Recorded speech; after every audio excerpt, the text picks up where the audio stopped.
Chapter 90. The Meeting. After Mercedes had left Monte Cristo, he fell into profound gloom. Around him and within him the flight of thought seemed to have stopped. His energetic mind slumbered, as the body does after extreme fatigue. "What?" said he to himself, while the lamp and the wax lights were nearly burnt out, and the servants were waiting impatiently in the ante-room. "What? This edifice which I have been so long preparing, which I have reared with so much care and toil, is to be crushed by a single touch, a word, a breath? Yes, this self of whom I thought so much, of whom I was so proud, who had appeared so worthless in the dungeons of the Château d'If, and whom I had succeeded in making so great, will be but a lump of clay tomorrow. Alas! It is not the death of the body I regret, for is not the destruction of the vital principle, the repose to which everything is tending, to which every unhappy being aspires, is not this the repose of matter after which I so long sighed, and which I was seeking to attain by the painful process of starvation when Faria appeared in my dungeon? What is death for me? One step farther into rest, two, perhaps, into silence. No, it is not existence, then, that I regret, but the ruin of projects so slowly carried out, so laboriously framed. Providence is now opposed to them. When I most thought it would be propitious, it is not God's will that they should be accomplished. This burden, almost as heavy as a world, which I had raised and I had thought to bear to the end, was too great for my strength, and I was compelled to lay it down in the middle of my career. Oh, shall I then again become a fatalist, whom 14 years of despair and 10 of hope had rendered a believer in Providence? And all this because my heart, which I thought dead, was only sleeping, because it has awakened and has begun to beat again, because I have yielded to the pain of the emotion excited in my breast by a woman's voice. Yet, continued the Count, becoming each moment more absorbed in the anticipation of the dreadful sacrifice for the morrow which Mercedes had accepted, yet it is impossible that so noble-minded a woman should thus through selfishness consent to my death, when I am in the prime of life and strength. It is impossible that she can carry to such a point maternal love, or rather delirium. There are virtues which become crimes by exaggeration. No, she must have conceived some pathetic scene. She will come and throw herself between us, and what would be sublime here will there appear ridiculous. The blush of pride mounted to the Count's forehead as this thought passed through his mind. "Ridiculous?" repeated he, "and the ridicule will fall on me. I, ridiculous? No, I would rather die." By thus exaggerating to his own mind the anticipated ill fortune of the next day, to which he had condemned himself by promising Mercedes to spare her son, the Count at last exclaimed, "Folly! Folly, folly, to carry generosity so far as to put myself up as a mark for that young man to aim at. He will never believe that my death was suicide, and yet it is important for the honour of my memory, and this surely is not vanity but a justifiable pride. It is important the world should know that I have consented by my free will to stop my arm, already raised to strike, and that with the arm which has been so powerful against others I have struck myself. It must be. It shall be." Seizing a pen, he drew a paper from a secret drawer in his desk and wrote at the bottom of the document, which was no other than his will, made since his arrival in Paris, a sort of codicil, clearly explaining the nature of his death.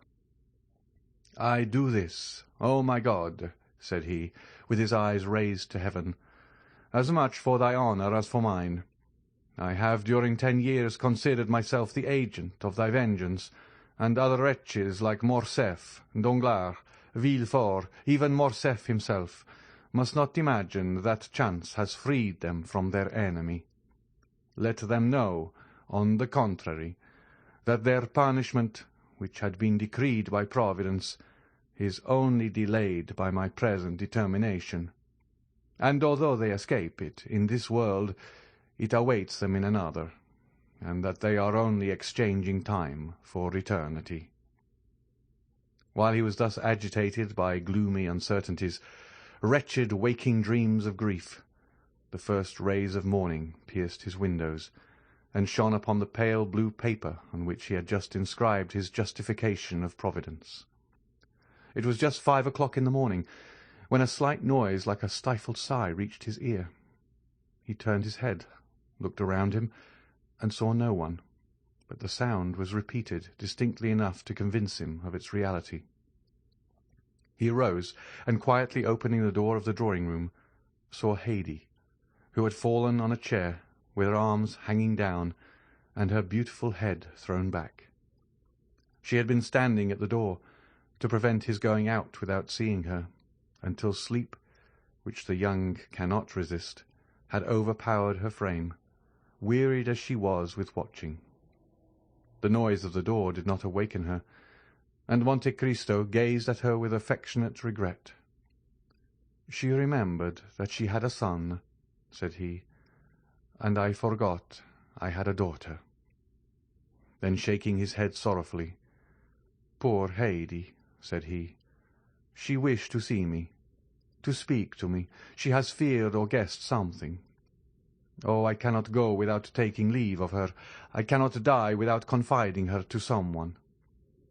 He quietly regained his seat, and wrote under the other lines, "I bequeath to Maximilian Morel, captain of Spahis, and son of my former patron, Pierre Morel, ship-owner at Marseille, the sum of 20 millions, a part of which may be offered to his sister Julia and brother-in-law Emmanuel, if he does not fear this increase of fortune may mar their happiness. These 20 millions are concealed in my grotto at Monte Cristo, of which Bertuccio knows the secret. If his heart is free, and he will marry Haydée, the daughter of Ali Pasha of Yanina, whom I have brought up with the love of a father, and who has shown the love and tenderness of a daughter for me, he will thus accomplish my last wish. This will has already constituted Haydée heiress of the rest of my fortune, consisting of lands, funds in England, Austria, and Holland, furniture in my different palaces and houses, and which, without the 20 millions, and the legacies to my servants, may still amount to 60 millions. He was finishing the last line when a cry behind him made him start, and the pen fell from his hand. "Haydée," said he, "did you read it?" "Oh, my lord," said she, "why are you writing thus at such an hour? Why are you bequeathing all your fortune to me? Are you going to leave me?" "I am going on a journey, dear child," said Monte Cristo with an expression of infinite tenderness and melancholy, "and if any misfortune should happen to me—" The Count stopped. "Well?" asked the young girl with an authoritative tone the Count had never observed before, and which startled him. "Well, if any misfortune happened to me," replied Monte Cristo, "I wish my daughter to be happy." Haydée smiled sorrowfully and shook her head. "Do you think of dying, my lord?" said she. "The wise man, my child, has said, 'It is good to think of death.'" "Well, if you die," said she, "bequeath your fortune to others, for if you die I shall require nothing." And taking the paper she tore it into 4 pieces and threw it in the middle of the room. Then, the effort having exhausted her strength, she fell not asleep this time, but fainting on the floor. The Count leaned over her and raised her in his arms, and seeing that sweet pale face, those lovely eyes closed, that beautiful form motionless, and to all appearance lifeless, the idea occurred to him for the first time that perhaps she loved him otherwise than as a daughter loves a father. "Alas," murmured he with intense suffering, "I might, then, have been happy yet." Then he carried Haydée to her room, resigned her to the care of her attendants, and returning to his study, which he shut quickly this time, he again copied the destroyed will. As he was finishing, the sound of a cabriolet entering the yard was heard. Monte Cristo approached the window and saw Maximilian and Emmanuel alight. "Good," said he. "It was time." And he sealed his will with 3 seals. A moment afterwards he heard a noise in the drawing-room, and went to open the door himself. Morrel was there. He had come 20 minutes before the time appointed. "I am perhaps come too soon, Count," said he, "but I frankly acknowledge that I have not closed my eyes all night, nor has anyone in my house. I need to see you strong in your courageous assurance to recover myself." Monte Cristo could not resist this proof of affection. He not only extended his hand to the young man, but flew to him with open arms. "Morrel," said he, "it is a happy day for me to feel that I am beloved by such a man as you. Good morning, Emmanuel. You will come with me, then, Maximilian?" "Did you doubt it?" said the young captain. "But if I were wrong?" "I watched you during the whole scene of that challenge yesterday. I have been thinking of your firmness all night, and I said to myself that justice must be on your side, or man's countenance is no longer to be relied on." "But, Morrel, Albert is your friend." "Simply an acquaintance, sir." "You met on the same day you first saw me." "Yes, that is true, but I should not have recollected it if you had not reminded me." "Thank you, Morrel." Then ringing the bell once, "Look," said he to Ali, who came immediately, "take that to my solicitor. It is my will, Morrel. When I am dead you will go and examine it." "What?" said Morrel. "You dead?" "Yes. Must I not be prepared for everything, dear friend? But what did you do yesterday after you left me?" "I went to Tortoni's, where, as I expected, I found Beauchamp and Renaud. I own I was seeking them." "Why, then all was arranged?" "Listen, Count. The affair is serious and unavoidable." "Did you doubt it?" "No. The offence was public, and everyone is already talking of it." "Well?" "Well, I hope to get an exchange of arms, to substitute the sword for the pistol. The pistol is blind." "Have you succeeded?" asked Monte Cristo quickly, with an imperceptible gleam of hope. "No, for your skill with the sword is so well known." "Ah, who has betrayed me?" "The skilful swordsman whom you have conquered." "And you failed?" "They positively refused." "Morrel," said the Count, "have you ever seen me fire a pistol?" "Never." "Well, we have time. Look." Monte Cristo took the pistols he held in his hand when Mercédès entered, and fixing an ace of clubs against the iron plate, with 4 shots, he successfully shot off the 4 sides of the club. At each shot Morrel turned pale. He examined the bullets with which Monte Cristo performed this dexterous feat, and saw that they were no larger than buckshot. "It is astonishing," said he. "Look, Emmanuel." Then turning towards Monte Cristo, "Count," said he, "in the name of all that is dear to you, I entreat you not to kill Albert. The unhappy youth has a mother." "You are right," said Monte Cristo, "and I have none." These words were uttered in a tone which made Morrel shudder. "You are the offended party, Count." "Doubtless. What does that imply?" "That you will fire first." "I fire first?" "Oh, I obtained, or rather I claimed that we had conceded enough for them to yield us that." "And at what distance?" 20 paces. A smile of terrible import passed over the Count's lips. "Morrel," said he, "do not forget what you have just seen." "The only chance for Albert's safety, then, will arise from your emotion." "I suffer from emotion?" said Monte Cristo. "Or from generosity, my friend. To so good a marksman as you are, I may say what would appear absurd to another." "What is that?" "Break his arm, wound him, but do not kill him." "I will tell you, Morel," said the Count, "that I do not need entreating to spare the life of Monsieur de Morcerf. He shall be so well spared that he will return quietly with his two friends, while I— "And you?" "That will be another thing. I shall be brought home." "No, no!" cried Maximilian, quite unable to restrain his feelings. "As I told you, my dear Morel, Monsieur de Morcerf will kill me." Morel looked at him in utter amazement. "But what has happened since last evening, Count?" "The same thing that happened to Brutus the night before the battle of Philippi. I have seen a ghost." "And that ghost?" "Told me, Morel, that I had lived long enough." Maximilian and Emmanuel looked at each other. Monte Cristo drew out his watch. "Let us go," said he. "It is 5 minutes past 7, and the appointment was for 8 o'clock." A carriage was in readiness at the door. Monte Cristo stepped into it with his two friends. He had stopped a moment in the passage to listen at a door, and Maximilian and Emmanuel, who had considerately passed forward a few steps, thought they heard him answer by a sigh to a sob from within. As the clock struck 8, they drove up to the place of meeting.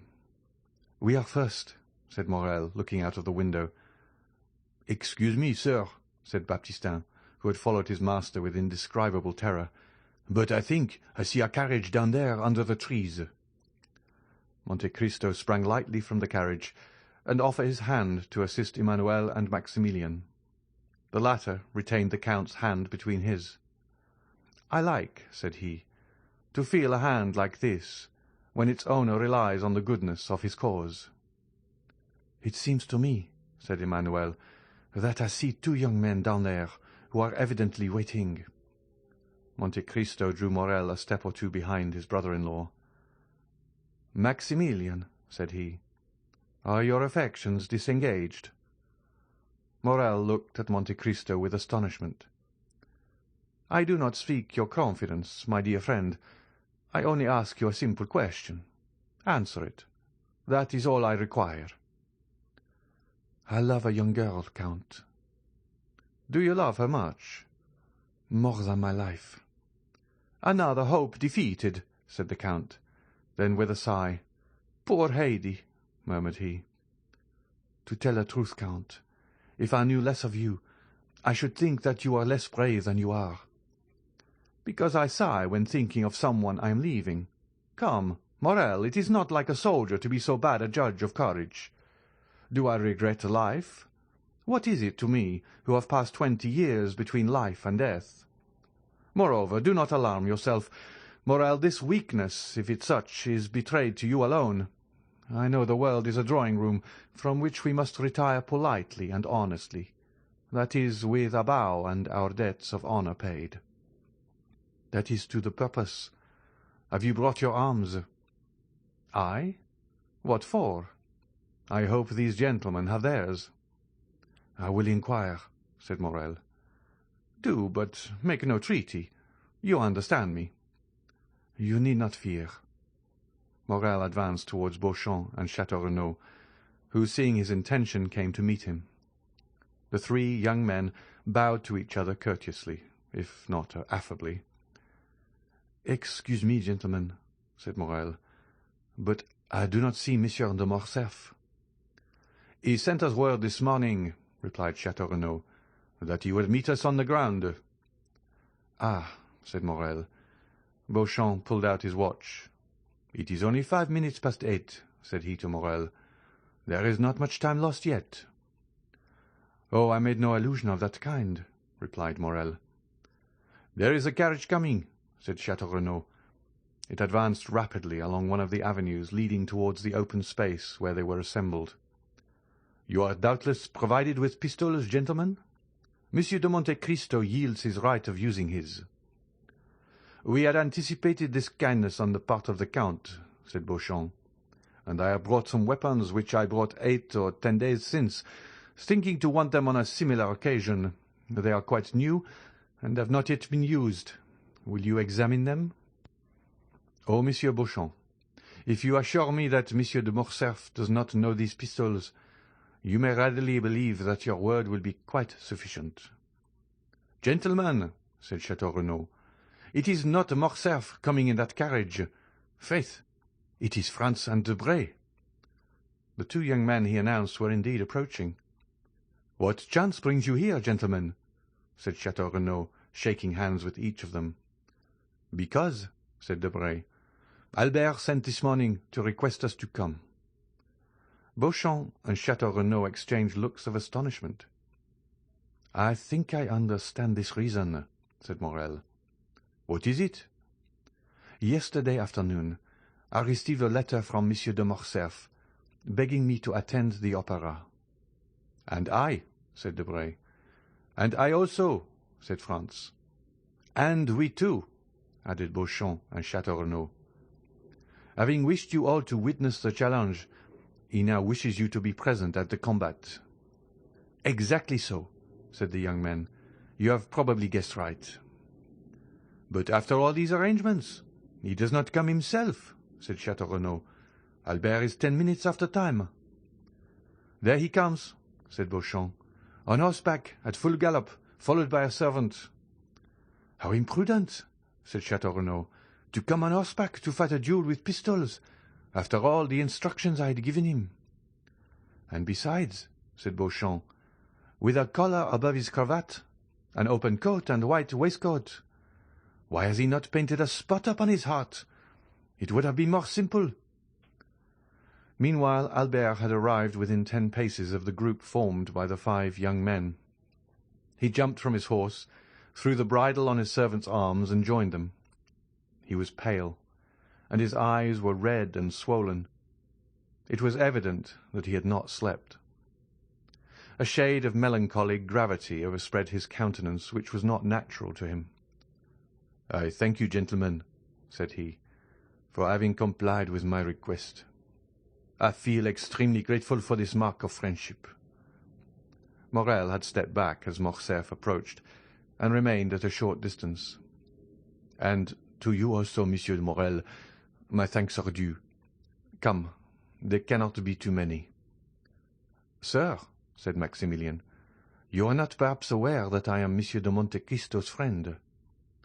"I was not sure, but I thought it might be so." "So much the better. The more honourable men there are here, the better I shall be satisfied." "Monsieur Morel," said Chateau Renaud, "will you apprise the Count of Monte Cristo that Monsieur de Morcerf is arrived, and we are at his disposal?" Morel was preparing to fulfil his commission. Beauchamp had meanwhile drawn the box of pistols from the carriage. "Stop, gentlemen," said Albert. "I have 2 words to say to the Count of Monte Cristo." "In private?" said Morel. "No, sir, before all who are here." Albert's witnesses looked at each other.